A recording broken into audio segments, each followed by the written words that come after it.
మొత్తం వాళ్ళు engineer, scientist, doctor, lawyer, ఒకటి గోవింద సినిమా ఉంటుంది, వాళ్ళ ఇంటి నిండా ఫోటోలు ఉంటాయి, డాక్టర్గా, లాయర్గా, ఇంజనీర్గా, సైంటిస్ట్గా. నిజంగానే అమ్మాయి పెళ్లి చూపులకు వచ్చి అవన్నీ చూసి ఇవన్నీ చదువుకుంటామని పెళ్లి చేసుకుంటుంది. తర్వాత చూస్తే వానికి ఓనమాలు కూడా రావు, ఇడిచిపెట్టి పోతా అంటది. ఇంకా పెద్దలందరూ కూర్చొని పంచాయతీ తెస్తారు, అట్లా కాదురా నాయన పెళ్ళి అయితే ఎట్లో గట్లా సంసారం చేయి, ఇట్లా కాదు కుదరదు, వాడికి ఫోటోలు దిగ పిచ్చి ఉన్నది, ఇవన్నీ పిచ్చి పనులు చేస్తుంటాడు, కాకపోతే మనిషి మంచోడే అని. ఇవాళ డాక్టర్లు, లాయర్లు, ఇంజనీర్లు 80,000 పుస్తకాలు అన్నీ మీరే చదివినాం అని చెప్పి కడితే అది కుప్ప కూలిపోయింది. దాంట్లో నీళ్లు నింపండి అంటుండు. నీళ్లు నింపితే కొట్టుకపోతుందని ఎన్డీఎస్ఏ చెప్తుంది. నీళ్లు నింపి కొట్టుకపోతే చూసినావా కాంగ్రెస్ వాళ్ళు, మేము కడితే కూలింది ఇప్పుడు వీళ్ళు కొట్టుకపోయేటట్టు చేసిరని మమ్మల్ని బద్నాం చేయాలని కంకణం కట్టుకొని తిరుగుతారు. 5 మంది రిటైర్డ్ చీఫ్ ఇంజనీర్లతో వాళ్ళే కమిటీ వేసారు కూలేశ్వరాన్ని ఎక్కడ కట్టాలని. ఈడ కడితే గ్యారెంటీగా కూలిపోతుంది, ఇది మాత్రం వద్దని వాళ్ళు వేసుకున్న రిటైర్డ్ తెలంగాణ ఇంజనీర్లు నివేదిక ఇచ్చారు. తుమ్మిడేటి దగ్గరనే కట్టండి, తర్వాత ప్రత్యామ్నాయాల కింద ఒకవేళ మీరు మేడిగడ్డ దగ్గర కట్టిరాలంటే ఇది కుప్ప కూలుతుందని వాళ్ళు తెలంగాణ వచ్చిన తర్వాత విజ్ఞత కలిగిన తెలంగాణ రిటైర్డ్ చీఫ్ ఇంజనీర్లు 5 మందితో వాళ్ళు కమిటీ వేస్తే కమిటీ స్పష్టమైన నివేదిక ఇచ్చింది అధ్యక్ష అక్కడ కట్టొద్దని. కానీ భరితెగింపుతోనే అక్కడ కడితే అది కూలిపోయింది.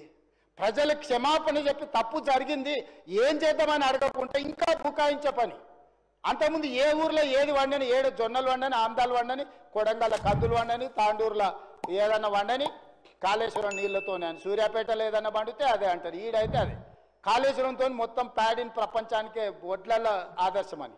అధ్యక్ష కాళేశ్వరం కూలిపోయిన తర్వాత మొన్న జరిగిన వానాకాలంలో 1,56,00,000 మెట్రిక్ టన్నుల ఒడ్లు పండించినము.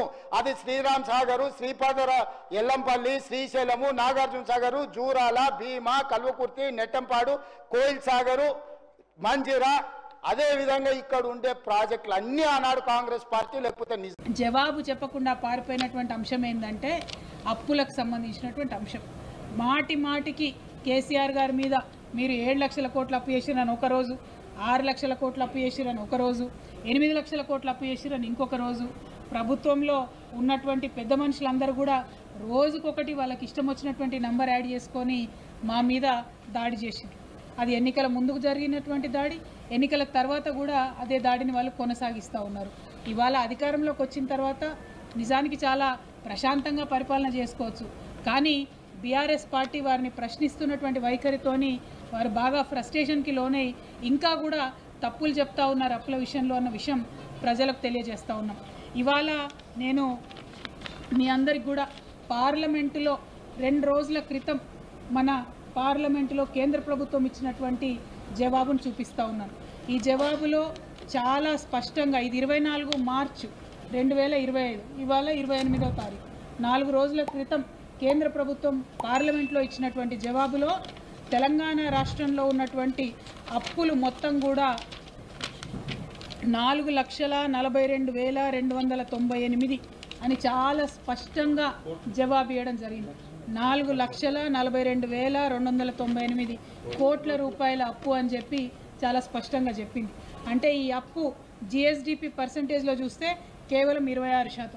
అదే మన గౌరవ ముఖ్యమంత్రి గారు దీని నంబర్ డబుల్ చేసి 8 లక్షల కోట్ల అప్పు అని చెప్పి మరి వారు చెప్పడం అన్నది చాలా దురదృష్టకరం.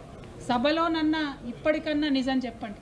మీరు అబద్ధాలు చెప్పే అధికారంలోకి వచ్చినారు, వచ్చిన తర్వాత మీరు చెయ్యలేని హామీలు ఉంటే ప్రజల క్షమాపణ చెప్పి ఇదిగో మేము అబద్ధాలు చెప్పి అధికారంలోకి వచ్చినాయని ఒప్పుకుంటే మర్యాదగా ఉంటుంది. కానీ ఇప్పటికి కూడా మేమే బుల్డోజ్ చేస్తాం అని చెప్పి మాట్లాడడం అన్నది కరెక్ట్ కాదు.